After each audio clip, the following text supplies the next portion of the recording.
Welcome to the Reawakening Ancient Feminine Wisdom in Pregnancy, Birth, and Motherhood Summit. I'm your host, Nancy Lucina, and today we have with us Kimberly Johnson. Kimberly was a yoga teacher and body worker whose body and life was permanently altered when she sustained an injury during childbirth. Determined not to get a full pelvic floor reconstructive surgery, she traveled the world learning about postpartum practices. After healing herself, she became a doula, sexological body worker, and somatic experiencing practitioner, so that she could help women through this important and overlooked phase of development that is the postpartum period. Kimberly has a private practice specializing in birth injuries, birth trauma, and sexual health. She's the co-founder of the Stream School for Postpartum Care, and she's also the author of the newly published book, The Fourth Trimester, a postpartum guide to healing your body, balancing your emotions, and restoring your vitality. Today, Kimberly and I talk about the importance of the first 40 days postpartum and how to best honor yourself during this time, and so much more. Hello, everyone. Today we have with us Kimberly Johnson from magamama.com. Welcome, Kimberly. Thank you for being with us today. Thank you. Yeah. I was saying before the recording that there's so much that I could talk to you about. You have so much wisdom to share, but I want to jump right into sexuality. How can we, I'm thinking for me, like when women are pregnant, I feel like either they get really activated sexually or they completely shut down and they feel like no desire at all to interact sexually. So I'm wondering how we can help those women in particular to perhaps awaken their sexuality throughout pregnancy so that then they can use it in a really positive way in labor and birth, and whatever you might want to say about that topic. I guess I feel like our sexuality is something that evolves over time, and that sometimes we have, like, in many parts of our identity, we expect it to be fixed. Like, we expect ourselves to, like, well, I used to want that, so why don't I want that anymore? Or I used to be this way. And that, you know, if someone is going to have a higher drive when they're pregnant, then that's one direction of evolution. And if someone has less drive when they're pregnant, that's another direction. But I don't necessarily think it's something to fix. I think it's something to just investigate. Like, you know, for some women, it's because there's an archetypal separation between womanhood and motherhood and sexuality. And so being pregnant starts to polarize them into that. Like, if I'm a mother, am I allowed to be sexual? Yeah. Unconscious beliefs get pushed to the surface. And so many people come to me and their question is like, I don't like this, can you help me like it? Or I'm this way, can you fix it? And it's really like changing the question around, like, well, what do you like and what do you want? So if you're not feeling like you want sex, what kind of connection do you want? And usually people think of sex as penetrative sex, but our sexuality is composed of so many things. It's composed of our, you know, in nonviolent communication, like a lot of people say colloquially, like, well, sex, it's a basic human need. But really, sexual expression is a basic human need, but sex itself is not a basic human need. So if somebody, you know, a lot of creative energy goes into growing a child. So maybe that person's creative energy and life force is going there, and maybe there's a reason for that that's adaptive and functional.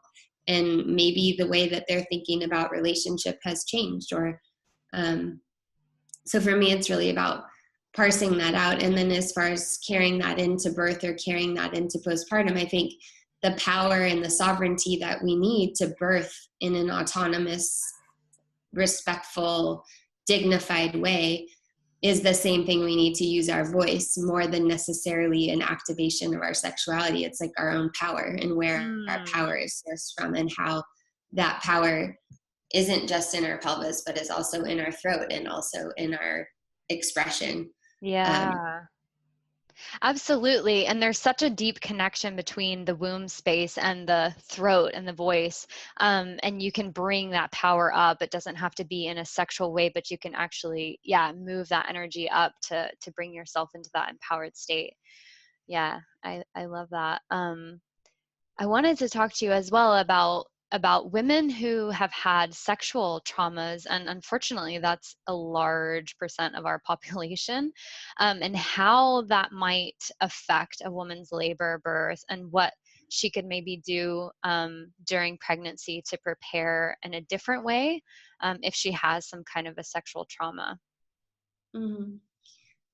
So the way that trauma works is that our nervous system gets into repetitive patterns, and it goes towards what's familiar to create a sense of safety, Mm. whether or not that's actual safety. But like what our system perceives as familiar often is perceived as safety. So when we've experienced sexual trauma or abuse, oftentimes we've become immobilized. So we're frozen. Mhm. Um, or another way that women often deal, like it's not widely recognized because we usually think of the autonomic nervous system as the sympathetic side and the parasympathetic side. And on the sympathetic side is fight or flight responses. And on the parasympathetic side is helplessness, freeze, collapse. And then there's another branch of the parasympathetic nervous system that looks like appeasement when it comes to some people call it the tendon befriend response as part of the polyvagal theory from Porges. And that's quite operant in women's sexual lives and it's very confusing because when you look back on your behavior, you think, well, if I didn't want that, why was I being so nice? Mm. Or, if I was really threatened, then maybe I wouldn't have done this. But that feeling of bringing people closer and befriending something that's a threat is actually, it's part of a protective behavior. So unraveling some of those patterns, noticing if there's freeze patterns when it comes to authority, like if you're used to giving over your power in your pelvis, which most women are, even the most empowered of women dissociate when it comes to certain elements of, you hear people using language like, well, they told me to do this. And it's like, yeah, but it's your birth. So Right. you Yeah. decide together. Like, no, there's no outer authority that's telling you to do something. Like, you get to decide that.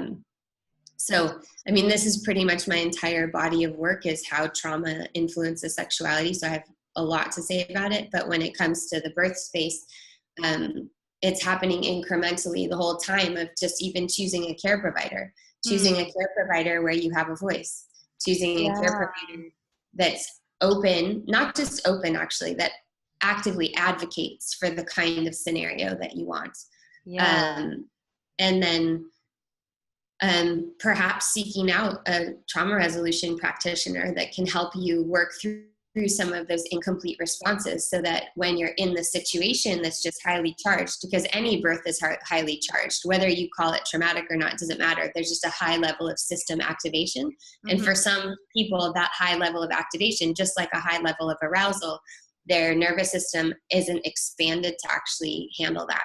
And so there's just like, that's what premature ejaculation is, or, it's just like you go off the threshold really fast. Right. So expanding the capacity for sensation, and, I've written articles about it, but like one way to do that is exploratory sex. So it's taking yourself to a resilient edge of resistance and, exploring something like female ejaculation where you have to lose control, but lose control incrementally so that by the time you have to really lose control in birth, that doesn't feel like that's life-threatening or that it's activating some earlier sense of helplessness that was harmful.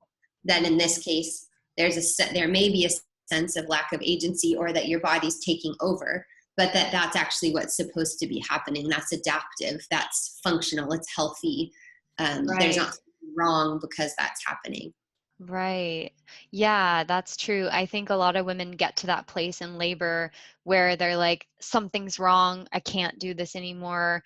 And we are being asked in those moments to expand to a degree that we absolutely can't even comprehend until we've crossed that threshold, right? That's so So true. Um, well, I know you have a lot of expertise around the postpartum period too, and that you wrote this beautiful book, which I'll have you talk about a bit later before we get off our call. But I wanted to say I listened to an interview with you, and you used the phrase that I laughed so hard. You said that you got a cosmic bitch slap when you had your own baby postpartum. So I would love, I know you don't have to go into your whole story about it, but I would love if you could give us a little bit of the essence of that and what you took away, and really like tell our viewers how extremely important it is to get those 40 days at least of rest. And yeah, anything you want to say around that.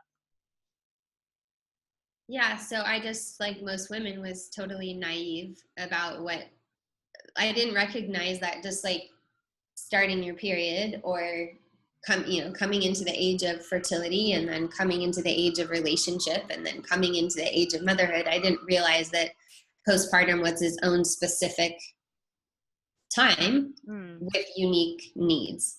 And in fact, I was very nonchalant about it. I was totally confident and like, oh, I'm such a good babysitter and I'm so strong. My body's so strong. And I just couldn't even fathom why that would be. I mean, just didn't even give me a second thought that I would need any help. So like I was completely alone in a country that I barely spoke the language, was someone who worked night shifts and slept during the day. And then I ended up with a birth injury on top of it, which then cascaded like most of them do. I mean, I cannot believe the amount of people who are getting their kids' tongue ties clipped right now. Like, it's the new circumcision. Like, people are not circumcising, but the collective trauma that exists in our consciousness about like messing with shit is like people are so anxious, birth is going so poorly that all that anxiety gets poured into this thing. If you have a traumatic birth, it's much more likely that you're going to have difficulty breastfeeding. The stress itself from the recovery, I wouldn't even call my own birth traumatic. But I did end up with an injury, and that injury led to trauma because it wasn't healing correctly, and I needed help that no one could give me. And so that was the cosmic bitch slap, which like, life teaching me like this is part of life. This is part of like, this is an example of the extreme disconnection that we're living in, that outside of tribe, I had never like no one had ever even explained to me that it might be difficult. Like, that's weird. Like I should have known by the age of 33 from someone somewhere in my life that like this is a significant time. But there's like this conspiracy of silence that you just like, you enter the club, and then once you're in the club you find out, and then it's like a club of commiseration instead of a club of support. I remember I had one friend who would call me from Colorado, and she only had one child, but she was in her 40s, and she just knew. So she would just call me and be like, how are you? How's it going? So yeah, I learned the hard way, let's say that. And I learned the hard way in probably like out of zero being like, I like got through that unscathed and feel great, to 100. I feel like I died and had to be reborn. I'm like a 99 because I had every possible thing not going for me. Like, I didn't live in my home country. I wasn't near my birth family. I didn't have any friends around. I had an unstable relationship. I wasn't able to walk to the grocery store to get the food that I needed. That cascaded into trouble breastfeeding. So I had all of it in constellation. I think because my life path is really about living these descents and then bringing back the gems and sharing them with other people. So out of that, the book was born. Like, this is the book that I needed. This is the information that I never had. And that is it's not lost because we can recover it. But we need to remember it. Yeah. Well, yeah. And the name of the summit, which I don't even know if I've shared with you yet, is Reawakening Ancient Feminine Wisdom in these areas of pregnancy, birth, and motherhood. So can you tell us a little bit about these other cultures who have this already embedded in their culture about like the 40 days postpartum, anything that you've learned about other cultures? Yeah. So I had seen in India, because I spent a lot of time in India, so I had seen there that when a mom had a baby, because when she's married, she goes and lives with her husband's family, that when she has a baby, she goes back to her own family of origin, and her husband's not even allowed there. Oh, and wow. That's basically so that there's no expectation of anything. And she lives in her family home, where her mom and her sisters-in-law all take care of her. Okay. So all she's doing is lying down with her baby, and they're cooking and they're cleaning, and there's no sex expectation from the partner. It's like your job is to be taken care of and get to know your baby and take care of your baby. So in Ayurveda, they say 42 days for 42 years. So how you're cared for during that 42 days can set you up for a lifetime of great health, and you can even heal prior lifelong illnesses during that liminal space, because it's such a transparent window. Wow. But also if illness sets in, that you can carry that illness forward.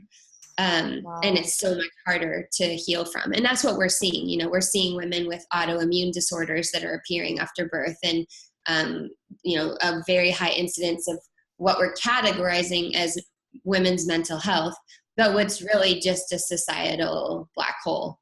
Like where it's really just like the fabric is torn in that place, and what's suffering because of it is women's mental health, or what's considered mental health. But like if women really had the food that they needed, and they really had the body work they needed, and they were resting, and they didn't have all these expectations of getting their body back and getting back into shape and getting back to work, that they realize like, no, this is an actual rite of passage. This is a transition time. So there's that. Then there's, most of the Asian cultures. So in Chinese medicine, Hong Kong, Malaysia, Thailand, Korea, there's very specific special foods all around the world. Mm-hmm, mm-hmm. There's special foods that women are given during the postpartum recovery time. It's not green juice, smoothies and salads. Yeah. That doesn't happen. That's right. That's our modern version of it. Yeah. It's all soups and like hearty, warm food for the first 2 weeks that are cleansing, and for the next 4 weeks that are like collagenous and dense and nutrient rich and building foods. So yeah, there's, in Korea, there's like seaweed soup. In Hong Kong, there's like this special kind of chicken soup. And then there's this idea that you're confined. It's actually called a period of confinement, or in Chinese, it's called sitting out the month or sitting out the moon. In Chinese, it's also called the golden month. So it's this another idea, like in Ayurveda, that there's this window, and in that window, special things happen. And when we are attending to those special things, the web of life flourishes. So this isn't some like luxury. It's not like, oh, I'm like pampering myself because somebody's cooking for me. It's like, no, actually, this is the nature of things. Like this is physiology, and this is right relationship. Yeah. Wow. You speak so eloquently about it. I could listen to you talk about this for days. So beautiful the way you describe it. So if anybody's watching that is a support for a woman going through this transition, like a doula or any kind of support, how can we best support women in that 40-day period? Because it's also it's a sacred period for her to really bond. So you want to not disturb in that, but you want to support. So are there any like practical little tips you could tell them about that? Yeah, I mean, supporting rest, supporting, each woman is going to be different. So it's nice to have a conversation about what she finds supportive. Some women just having like their house straightened is what gives them a peace of mind. Yeah. So all women need body work, but like, I would say to the postpartum doulas, I would say, get some chops. Like just being interested in birth is not good enough. Like you got to know a little bit about trauma, how it works, how to help someone regulate their own nervous system, regulate your own, so you know how to be co-regulated with someone else. Learn about body work, like learn Abhyanga, learn Ayurvedic oil massage. Like instead of just being like, oh yeah, I can do a shoulder rub, like learn the closing of the bone ceremony from Nauli Guinevere, from Tema Mercado, from, learn some of these ancient tools intact So not just like, oh, I take a little herb bath there and I do a little of this there, but like really honor the culture that it comes from and steep yourself in it so that you have that as an offering. And a lot of the postpartum doulas that I hear about and are basically, they're like baby nurses. They just go over and like get up at night so the mom doesn't have to get up. That's not what a postpartum doula is. A postpartum doula is someone that goes, make sure mom has had enough to eat, make sure the refrigerator is stocked, make sure there's healthy, fresh food that's season appropriate, that's constitutionally appropriate, is able to lead someone through meditation and breathing exercises, is able to do some postural rehab and some pelvic floor strengthening and presence exercises, can make a sitz bath, to attend to those physiological needs. Yeah, absolutely. I really like Rochelle Garcia Saliga. She has a training that's called Innate Traditions of Postpartum Care. She's great and her trainings are excellent, and she teaches moxa and she teaches some other tools for warming, for mother warming. Okay, cool. I'll have to check that out. You mentioned the body work. Do you want to dig a little bit more into that, especially around the pelvic floor? I know that you specialize in that. So I think women don't understand what can happen to them. And you brought up something really important, which was you felt like you didn't actually have a traumatic birth experience, but you still walked away with an injury. Is there any way to avoid, first of all, having those injuries? And then if they happen, what is the best course of action after that to heal? So first of all, it's important to distinguish too that like trauma is not a thing. So it's not like this incident is traumatic. It's how it registers for each person. Because some people are really confused because they're having a traumatic reaction to something, but when they look back at the situation, they can't understand why. Because maybe they had the birth that they thought they wanted and they came through it with their pelvic floor intact, but yet they still feel traumatized. Okay. The trauma is what is registering in our body and in our system. Right. So how do you avoid pelvic floor injuries? It's complex. Like my whole book is kind of about that, but okay. So basically maybe I'll tell you about the work that I do. Like the work that I do is that I do internal pelvic floor work as a mapping experience. So I'm not a clinician, I'm not a PT, and I'm also not a doctor, but basically I go in as a witness and I map the tissue and map what's going on in the territory with the woman. So I do something called a birth rehearsal where someone comes to me and I show them the difference between rectal pressure and vaginal pressure and how to find their pushing muscles before the moment of labor and to get a sense, are those muscles hypertonic? Are they hypotonic? Like, do you have a connection to your pelvic floor? Like, what's your relationship to birth? Are you afraid? What comes up when there's contact in that territory? So including the body in the process. A lot of people do childbirth education, and I have all kinds of opinions about that. But one of those opinions is that a lot of it is focused on mental affirmation and a lot of developed expectations about how birth should go, and that we can somehow control that. Like we can decide how long we want it to be. We can decide to have an orgasmic birth. Yeah. Like that's all bullshit. Like you can't decide how long you want your birth to be. Yeah. And if someone says to me, well, I decided it was 6 hours and it was 6 hours, I'm going like, okay, well, I don't think you did that. Right. So again, it comes to this thing of like personal agency versus trust and surrender. Yeah, absolutely. Recovering is a whole nother story because there's lots of layers that have to happen to assist in recovery. But what I do is, so any pelvic floor symptom, whether that's incontinence or prolapse or painful sex or hemorrhoids, maybe if I left something out, you can add it, but those are usually the main things: scar tissue pain, episiotomy, tearing, that kind of thing. Yeah. Those are all a constellation of things that are coming together. So it might be birth trauma. It might be emotion that's actually in the tissue.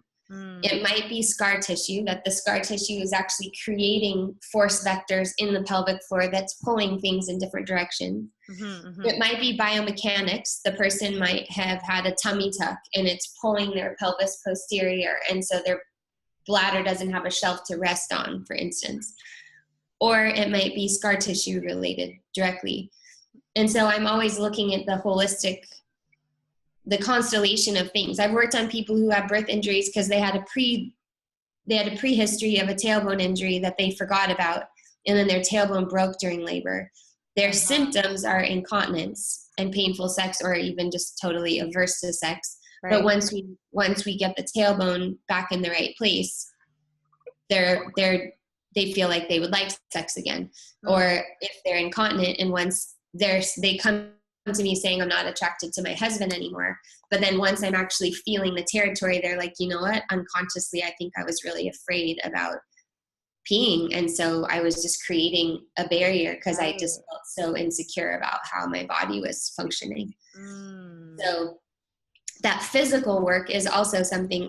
This coming year I'm teaching a training. It's called Stream School for Postpartum Care, Scar Tissue Remediation, Education and Management, and I'm teaching it with my mentor here in LA.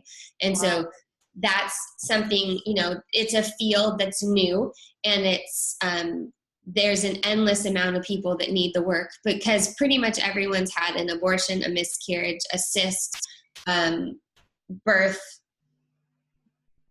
other gynecological procedures, colposcopies, unwanted sex, all of the things that we go through as women. And we don't often have someone to help us put those pieces together. And so often we remain confused or disoriented or in behavioral patterns that we're not sure about because of that constellation of factors that's or earlier prior experiences contributing to where we are. Right. Wow. Okay. Thank you. You hit on something really good, which was like, you don't control your labor. And yet, and this is also something that I talk about a lot, and that has already been brought up in a few interviews, this importance of deep, deep, deep surrender that just has to take place. But also, I think that it is important to prepare for a birth that you would want, but then you need to let go beyond that, right?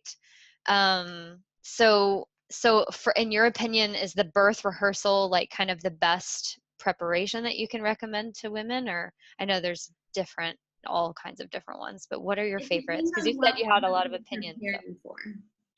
Yesterday I had a client that I was so moved by, because she decided at like 5 months during her pregnancy, at like the 20-week mark, that she was going to stop working. Her and her partner found a way that she could stop working. And then they moved to a place, and she's like, every day I go for a walk with my dogs for 2 miles, and I don't take headphones, and I don't listen to a podcast, and don't have any screens. And I just, at first she's like, it was really hard to adjust to. It was hard to adjust to not working, and hard to adjust having this different rhythm. But when I heard that, I thought, that's like so genius, because most people work right up until the day before they're going to give birth to like stack up more time on the other side. And that's like having your foot on the accelerator and then like pulling a handbrake to try to give birth. Right. So to me, that's nervous system preparation. So it's like getting back into the naturalness of your own rhythm. She's like, I take a nap every day. I said, you know what? Probably everyone on earth would take a nap every day if we were actually living in rhythm with daylight and eating regularly and growing our food. Like, we're not doing that because we're caffeinating and then like pushing through because we have these crazy productivity expectations. But taken away from that, like, to me, that's great birth preparation. Like, how in not scheduling it, because that's what everyone wants to do. Well, then I'll just like schedule it in, and it's going to become like one more demand on my time. And then like, I'm going to go to my birth class because I'm going to like check off all these things. Like, I had one client who I was her birth doula, and she gave me like a binder. Like she gave me the binder, like that had like a thing in the front, and it was like, someone who does like film production, how they make like a binder for the film. It was like her birth binder. I was like, oh man, here we go. Like, that's not how this works. Like, go like climb around in the mud and like, Yeah. like lick the floor. I don't know, but like this whole like binder thing, that's not how this goes.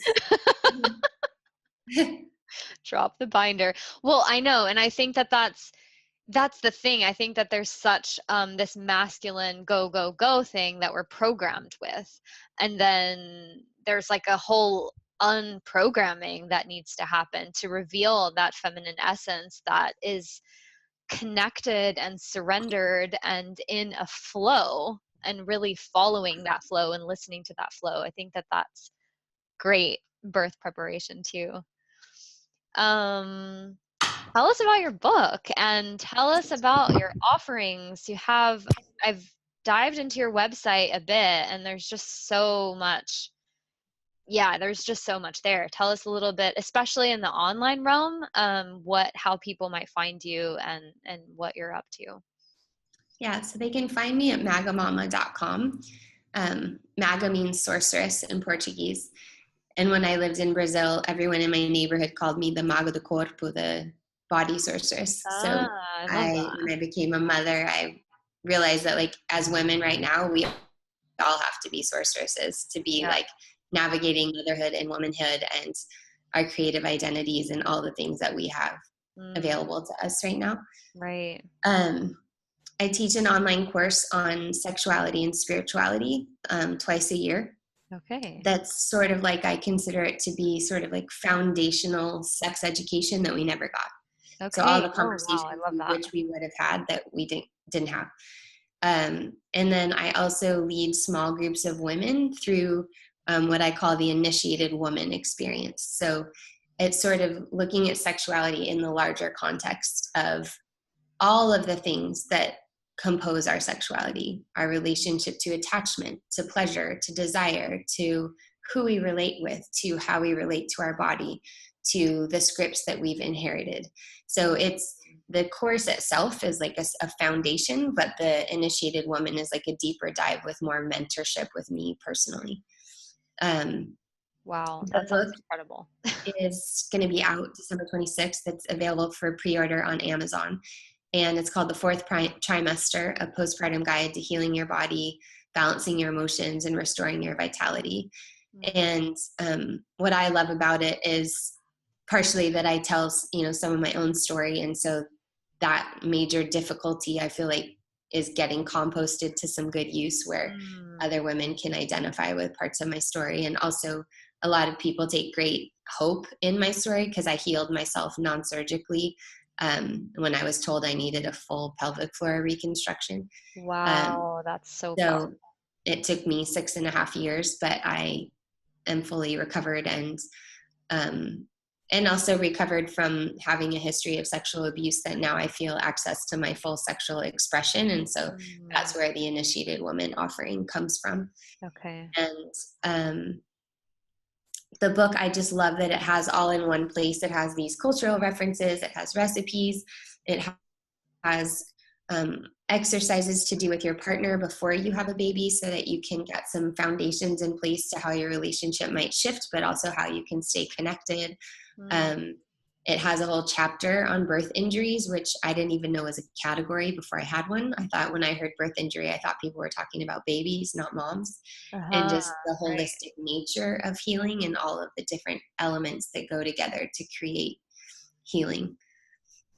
Wow. It also has stories of a lot of the women that I've worked with. So there's a lot of richness. I really wanted to pay homage to the other women who've written books on this topic, which are very few actually.